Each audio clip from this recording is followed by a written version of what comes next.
very good evening to you, and welcome back to Y254. Thank you so much for sticking to the channel, and welcome to the Power Talk Show. We have just started. I am your host, Cheryl Blessing, and this evening we have an amazing conversation because we've been talking about a lot of things throughout the shows. We've talked about digital entrepreneurship, we've talked about digital spaces, we've talked about what we need to do in terms of upskilling, growth, how to utilize social media. But now we are not just talking about it, we want to look at it practically. We want to talk to a lady who actually implements all the things that we have been talking about in this show. And since it's Women's Month, the whole entire March, we're celebrating women.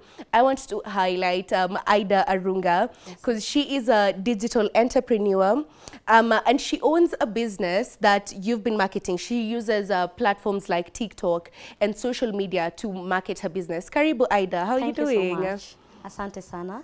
It's so nice to have you here. Thank you.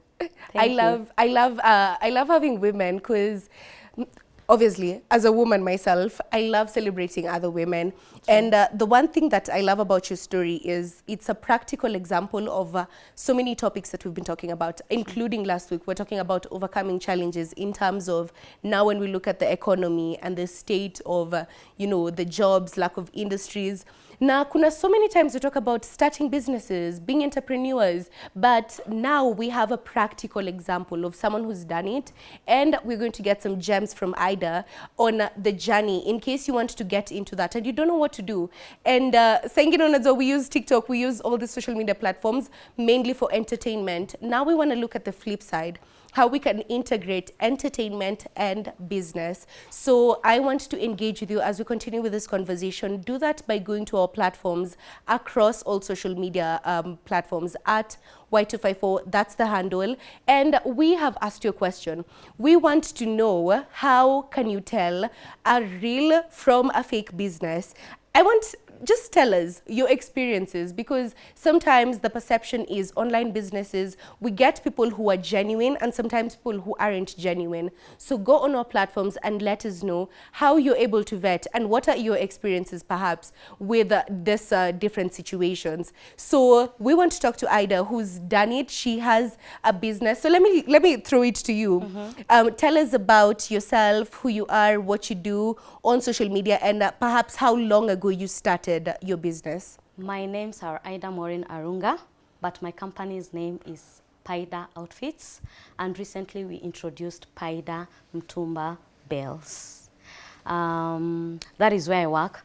My shops are located in Kirogoya, Kirinyaga County, and despite the fact that tuko mashinani, we deliver countrywide. The farthest that we have delivered is Arusha, Tanzania. So wherever you are, mali popote mali penye uko, you're just welcome on our platform. We will guide you on each and everything that you want to know about Mtumba, and hopefully you will excel. I love that. I really like that because the one thing that I've picked from that is you're located in Kerugoya and you deliver countrywide and even internationally. Because previously we've had experiences where before COVID, especially before 2020, businesses were purely dependent on the physical aspect. We had online shops, we had online platforms, but ilikuwa lazima uende kwa shop. Wende uangalie useme Nairobi CBD, Bazaar Plaza, 5th floor, or something like that. But right now I can purchase something from Kerugoya, I can purchase from Mombasa, China, we get all of those things.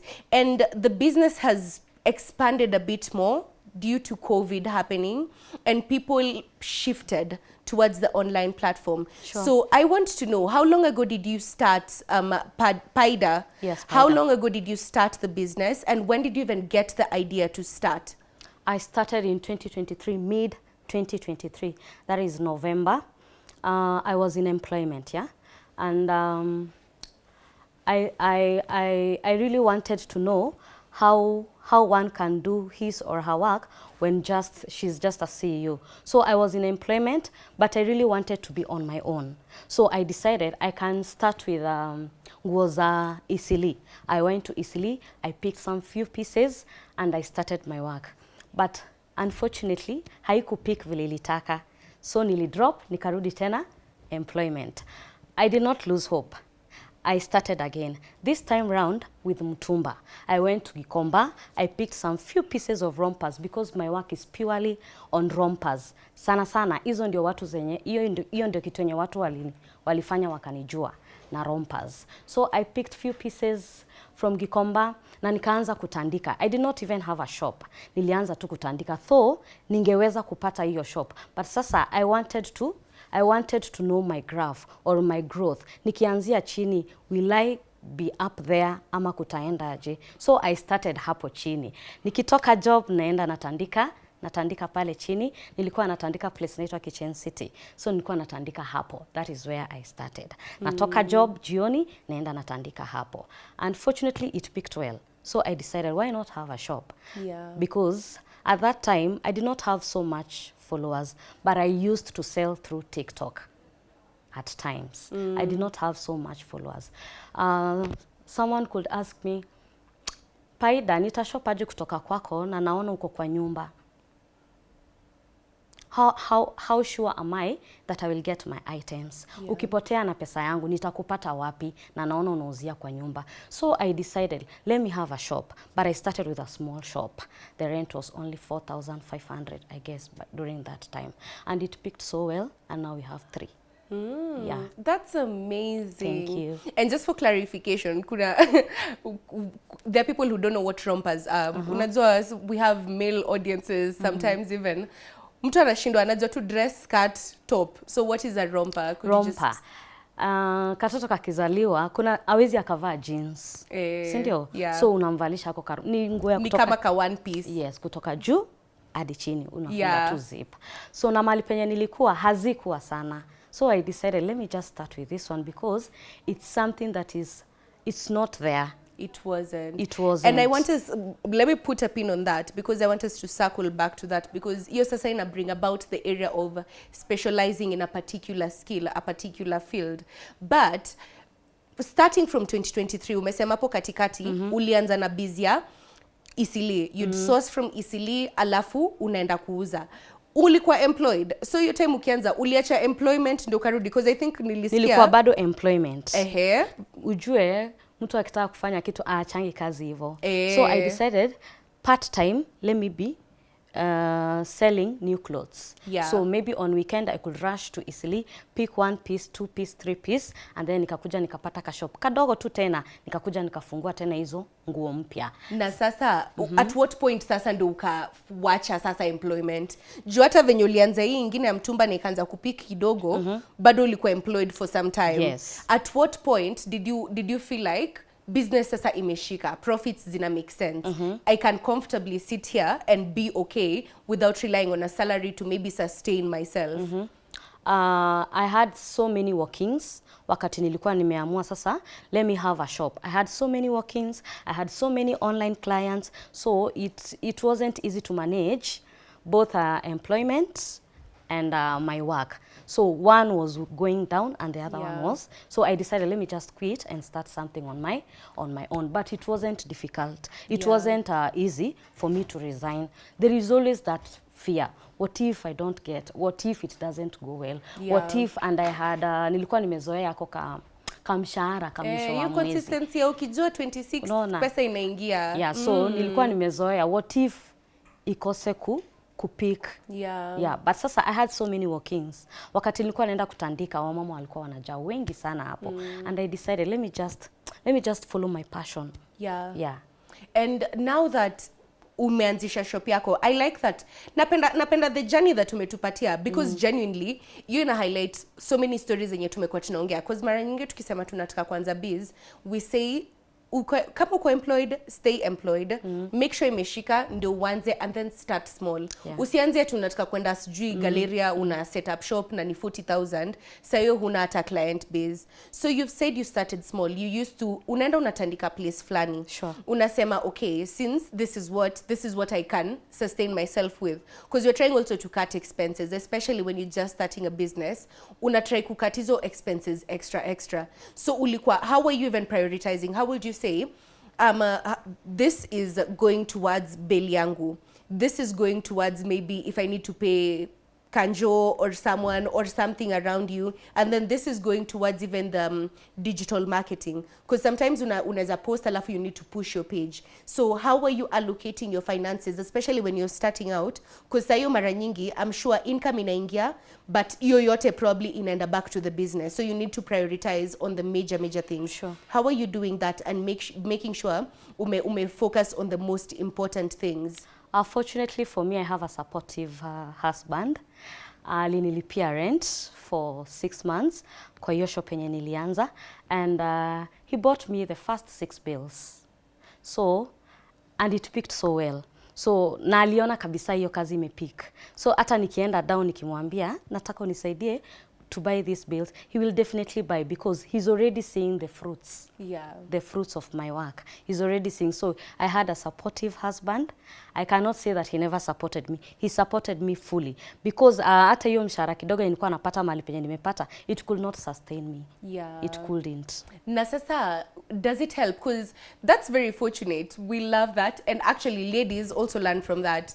If you're with a partner, it needs to be a partner who helps you grow, who believes in your dreams, who is willing to invest in your dreams. Sure. Because mseme kulipia 6 months, at least hauna stress ya rent for your period. Sure. And then ame buy bill sitter, which is a lot. At least you have stock for a few months.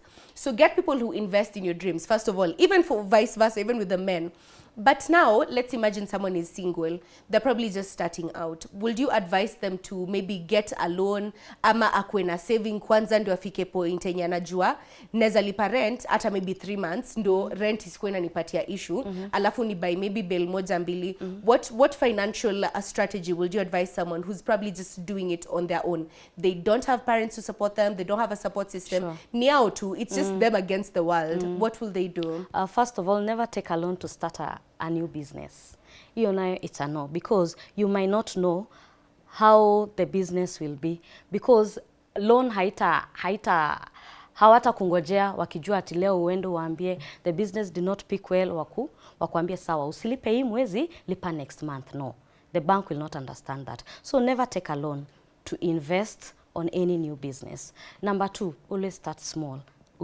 Everybody mwenye alianza business alianzia wapi? Hapo chini. So save, even if it's not enough amount of money, you can even start. First of all, mtumba unaweza anza hata with 5,000, even with 3,000, 5,000, 10,000, and you find yourself a good bill and start off. Yeah.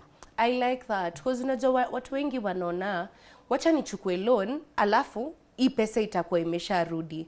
But we don't understand that business can be very unpredictable. Sure. Sometimes, the way you've said with your first business, I'm imagining if hapo ndo ulikuwa umeka kila kitu, you've invested 100,000% into that, alafu sasa imefail.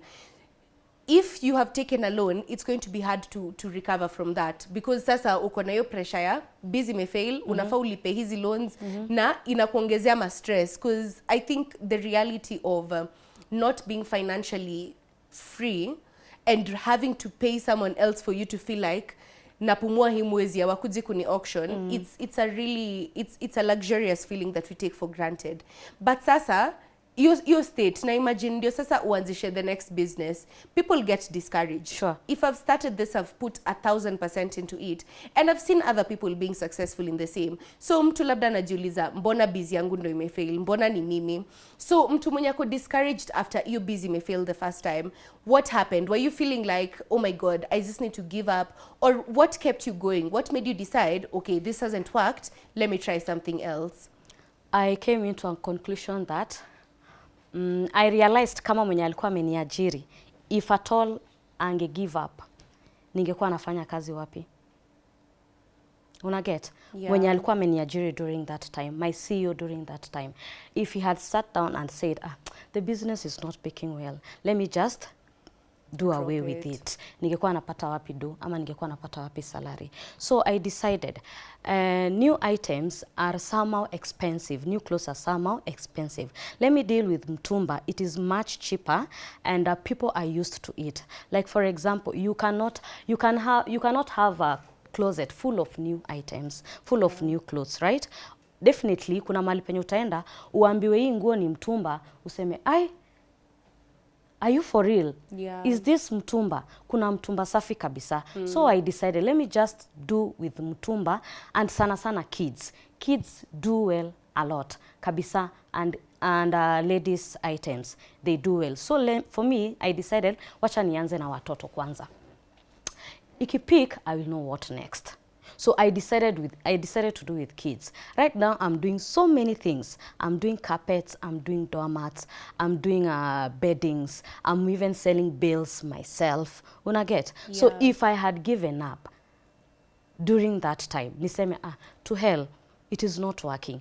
Today, kuna mtu ananiangalia anasema, I want to be like Paida. Yeah. Ningetoa wapi watu wakumotivate to start something on their own. I believe I have motivated and have inspired so many women, so many of them.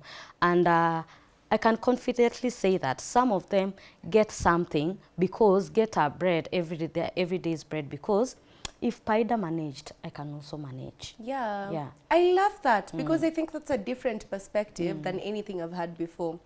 Juna mara nyingi when we're giving up, we focus on us. We think about, mi nimechoka, iki tu I work, imeni drain financially. But we're not thinking about the future, and we don't even look at people who inspire us, places that we are, because so many companies zimesimama, na so many pia zimefail. Na haimanishi hizo zimefail ati azikukuwa poa. It's just that things did not work out. But resilience is something that we need to learn from it, because every single company, we look at the major companies, kama saizi KBC, kama wangechokea huko VOK, ikikuwa sijui Voice of Kenya waseme, yo, hata hiki tu wacha tuachane nayo, we wouldn't be where we are today. And so many other industries. And I think that's something that we can take away from, because hata mtu anaweza focus on someone you love, someone you're passionate about, someone you idolize. Uangalie, kama unapenda Rihanna, imagine kama Rihanna ange give up na music senye alikuwa anacheza sijui Ponde Replay huko sijui 2000. Saizi yetu tungekuwa na so many good songs, so many good products in the industry. And that's a good perspective to have, because now when you shift, alafu uone hata you're inspiring someone by doing what you're doing. Una motivate mtu mwingine, una at least fanya mtu afeel kama kama huyo ameweza hata mimi naweza. Sure. And another thing I've heard you've said, ni kama umefanya ka research kidogo, because when you got in with the new clothes, I'm assuming you already knew kuna watu wanapenda hizi manguo, he type, you know, the vibe umeshaona. And then you realized maybe this isn't selling as much, but ya watu hii ndio ina sell. What research went into that? Were you asking clients? Were you just Googling? Were you looking around at other businesses? What fed you information? Do you realize perhaps I should start with this and then branch into all these other things? During that period, I was pregnant, and I was really looking for those rompers. Kerogoya mzima, sikuwa napata hizo rompers. I could go paka Nyeri kutafuta hizo rompers. So I decided, nikaona, hii nayo itajipa. You can imagine how many women get pregnant every day and they don't get such items in Kerogoya. So I decided, let me do it. This is another plan. Let me do it. And wakati nilikuwa natandika pale, wanawake wenye walikuwa pregnant during that time, they were my friends, they were my customers. So ilijipa, definitely this one ilijipa tu vile ilifaa. I did not struggle kabisa. I did not struggle. Even on my TikTok page, I did not struggle to make sales. Juu mimi, apart from selling, let me just say, apart from those people who know that Idah anafanyanga Paida outfits, they know me as a comedian. So pale TikTok, definitely kuna watu wenye hawataki kununua hizo vitu, but kuna wale wenye wanabambika na kitu wenye unafanya. So I gained a lot of followers, and that's how I converted my followers into customers. Yeah. Yes. I love that. And I want us, sasa uko tukifika second half, ndio nataka tupatie gems vizuri of how we can convert followers to paying customers. Kwanza hapo paying customers. Hapo ndo muhimu. But it came from the lack of a product in the industry. Yes. And we've had so many people, CEOs wengi, inventors, kampuni nyingi zenye zilianza at a Safaricom right now, they're celebrating 18 years. Wow. And when we look back, I think it's 18 years of M-Pesa. I'm not sure. Yeah, I believe it's 18 years of M-Pesa. When we look at that, M-Pesa was born from something that wasn't there before. And just not to market any brand or anything, but looking at different industries, kukiwa na a lack in the market, that is a gap for you to start a business. Yeah. So unaweza kaa uangalie area yako, useme hii area by the way watu wapikangi chapati, maybe mimi naweza anza kupika chapo. Ama hii area sweaters haziko na ndio hii baridi imefika. And that's how you start. And from there you've said you branched out and you progressed, but you were specializing at first. Ulianza hiyo ukifocus na hii. Na ulikuwa unajua target audience wako. So hiyo ni lazima for you to start a business. Do you have to know who you're selling to? Do you have to know who you're paying customers are? Wanapenda nini? Lifestyle yao iko aje? What are they looking for? Do you have to have all that information? Ukiingia kwa industry, uingiangi tu hivi. No. You must first come up with something that unaona kabisa hii area hakuna na kuna watoto. Right? Like right now, it's a cold season, right? Bills mingi zenye zina move ni za cold season, za winter, right? Za trousers, za hoods, ma jackets, ma trench coat, manini, vitu kama hizo. So kama kuna customer maybe ako Kitale na anaona hakuna jackets za wanaume huku, so that is a selling point. You come up and say, let me just do jackets, kwa sababu huyu anauza jackets, huyu mwingine anauza jacket, huyu mwingine anauza jacket, huyu mwingine anauza jacket. That business will be so slow. What if include trench coat in between? Will it move or not? That is a selling point, and that's how you attract such kind of customers, kwa sababu kuna customer watakuwa wanasema kule tu ile side ingine huko kuna uzangwa tu ma jackets, but ukienda kwa Paida huyo peke yake ndo anauzanga nini? Trench coats. Una get? So let people learn you by just one main product that you are selling, and then start including other items. So I started with kids rompers. I realized, I can do even adult rompers. So kuna wale walikuwa wananiuliza, Paida, can I get ya mtu mzima? Najiuliza, huyu ameniuliza nini sasa? And I started digging into the market. I wanted to know, are there adult rompers? Na nilipata ziko. So ukipata kuna mtu anataka hiyo, anakuambia nataka ni match ya mtoto wangu na mimi. Una get? So that's also a selling point. So I started introducing one thing after the other. And at times huwa inakuwa bored, just one product huwa inabo customers. So ukiona wanaboeka, you introduce. Unachangamsha watu, you introduce something else. So kama kuna customers walikuwa wamepotea, unapata wanarudi, na kuna wengine pia wataongezeka, so your portfolio start growing. I really like that. Nakwambia Idah is dropping gems. Kama uko home na una notebook na pen size, sijui unafanya nini. I really like that. Lakini sasa when you're starting out, because now you're in Kerugoya, ulikuwa una source hizi vitu wapi? Hizi bale unazitoa wapi? Ulikuwa unazichukua Gikomba ama kuna place ya bales Kerugoya, ama where exactly were you buying? Because at first you were buying in Isili, unazipeleka huko. So hizi zingine, hizi za thrifted, hizi za second hand, ulikuwa una buy wapi? Nilikuwa nazitoa Gikomba. Na uko na supplier specific kama ulienda tu siku moja, because unajua pia Gikomba ni kubwa. And so many times hata nikiangalianga TikTok kuna watu wengi wanaendanga wamebuy mavitu, wamepata vitu. Kuna ule boy anamkanga sijui 5 anakuonyesha venye anaenda kutafuta viatu. Na lazima ujue ni kama ni tuchuom. Kuna hizo two areas zenye lazima ujue supplier ako hapa grade 1, grade 2. So how did you build even those relations? How did you find this is the right vendor with the best quality, or this is the quality I'm looking for? Huyu ameleta stock mpya imeland tu leo. How did you build those relations ama kujua nani ndio unafaa ubai kwake? Before ufike hapo unakuanga umeanguka so many times before ufike hapo, and that's why unapata so many people lose hope hapo katikati. Unapata ameenda ameambiwa chukua hii bill ni 15,000. Yeye akona hiyo 15,000 but hataki kwanza chini. Go and start with pieces Start with pieces. Jua vile hizo pieces zinakupeleka. By the time una get to bales, definitely utakuwa umekutana na watu wenye wanakuambia hii bale utapata kwa ule. Unachukua kwa ule.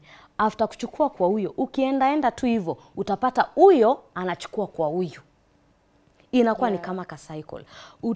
By the time unafika kwa huyo, unapata ta from watu wenye wanazitoa from China, unakuwa number 2. Because definitely kuna watu wenye wanazitoanga from China. The suppliers now, they get from China. So they come and supply to us. So utapata wewe, the first person, ndio umekuwa the second person kufikiwa na hiyo bale. Unaget, utaipata at a lower cost ama at a lower price.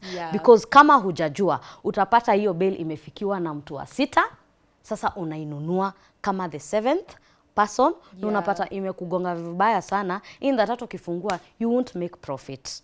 So you end up losing hope. Nasema mimi nilijaribu thrift manzi but haikupik. It's because ulitaka tu kuingia pap. Wewe unataka tu, mimi nataka sasa kuanza mtumba. I've seen Paida doing it, I can do it. Wo. Na utaki kujua jani ya Paida ilienda aje. I had so many loss. Hizo bills zilinichoma vibaya sana, but my passion haikuwahi kubali ni lose hope hata kidogo.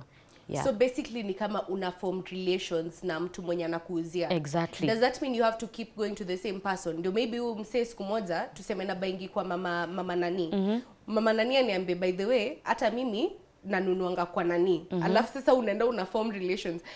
What does that mean? Does that mean you really have to do networking? Because busy inamaanisha basi hapa si ati unauza tu. Back end kuna kazi mob. So you have to network. You have to know people and form these connections.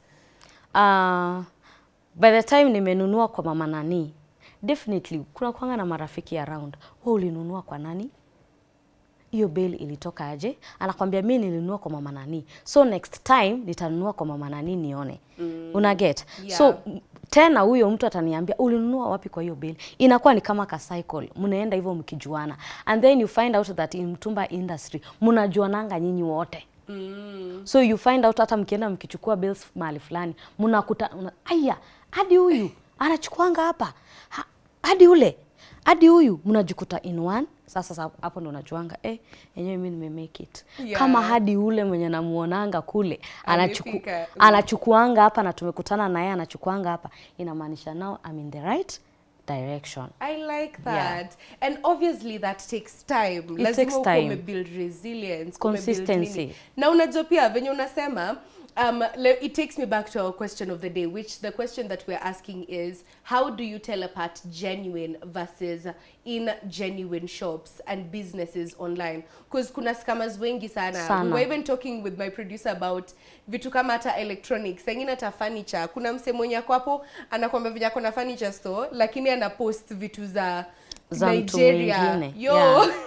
Kama there's a shop literally when you see, and there's so many experiences of that. Na manguo nini, mtu amepost picture anakuambia mimi niko purely online based, so you pay alafu ndo tuna deliver. And saa ingine watu wamekuwa conned, but pia it's showing that it's not just about the customers. Hata wewe unaweza kuwa scammed. Hata even the business owner auko ati wewe sasa uko cut off from your situation. Unaweza ambiwa e-bill ni 15k and in reality ni bill ya 6k. So umegongwa 9k. And you really have to be willing to cope with the losses. You have to be willing to roll with hizo punches. So how do you do that? How do you build your resilience? Because I'm imagining it's not something that's so easy, especially after you face 1, 2, 3, 5 losses. Unachoka at some point. So watu wengi wame give up. But sasa how do you keep going?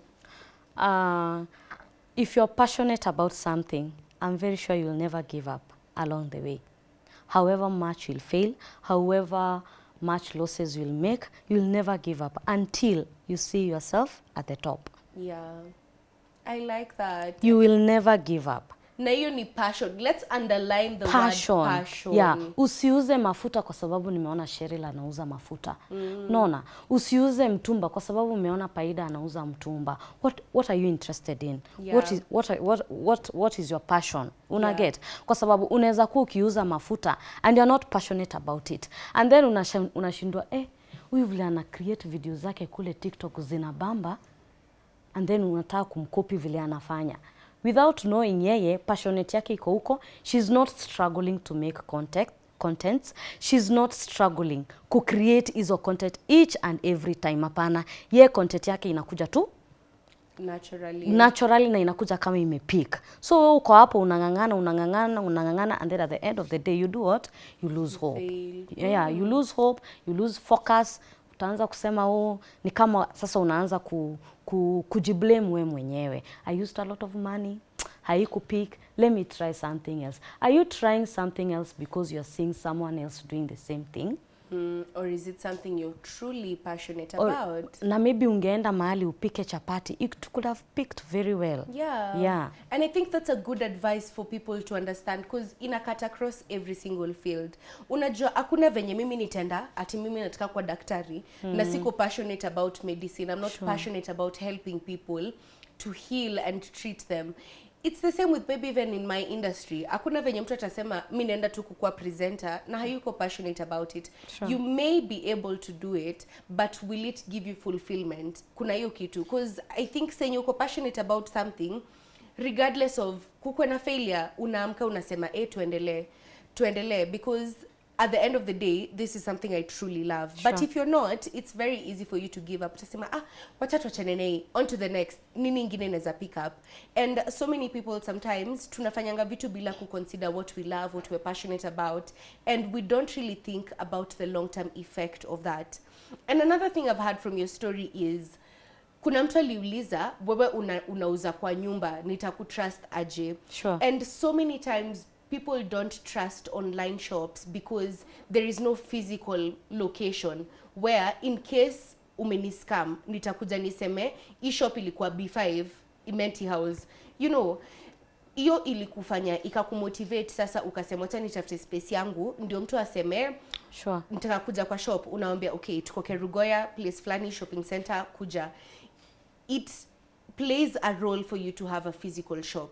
Does it? When it comes to online businesses, is it important for you to have a physical location? It is very important for you to have a physical location. Lakini kabla ufike hapo, hauna enough money. Utafanya aje? Utakaa tu kwa nyumba because you don't have enough money ya kwanza biashara. Right? So what do? Unaweza anza hata kutandika. Go to those open air market. Unaget. And then one thing that I loved about my journey, for those people that shopped wakati nilikuwa kwa hao, nilikuwa na tupiga picha to deliveries 4 5 just to give someone hope and trust that I still deliver. Unaget. So I used to motivate others and motivate myself that nilikuwa nafurahia sana leo nimepata delivery ya Mombasa na niko tu kwa nyumba. Leo nimepata delivery ya Wajia na niko tu kwa nyumba. So at least someone go through my videos ataona huyu ako Kerugoya na amedeliver mpaka Wajia. Let me trust her with my 500 shillings nione kama atadeliver. That person next time will come with 1,000. Next time atakuja na 2,000. Next time atakuja na 4,000. Next time atakuwa motivated even to buy a bill because she has seen my journey. She has seen me grow na ako confident that hata nikimtumia 20,000 yangu mali itafika. Yes, I really like that because it forms some form of credibility for you to have a physical stop. But umesema hata ukiwa kwa nyumba bado ulikuwa na deliveries countrywide, and I want us to get into that as we get into the second half, because nitaka tujue hizo, because umemarket aje, how do we do it, how can we really convert our followers sasa wabuy na venye umesema umefikisha paka mali Tanzania. I want us to get into that, so let's take a very short break. Meanwhile, go on our platforms at Y254. Just a reminder, by the way, we're streaming live on X at Y254. Question yetu ya leo tunauliza, how can you tell real from fake businesses online? How can you tell if a business is genuine na enye ni scam? Go on our platforms at Y254, let us know, and then we'll come back after the break. Idah atatupatia more gems of how we can utilize social media platforms to push our businesses, to market our businesses. So stay tuned for that, and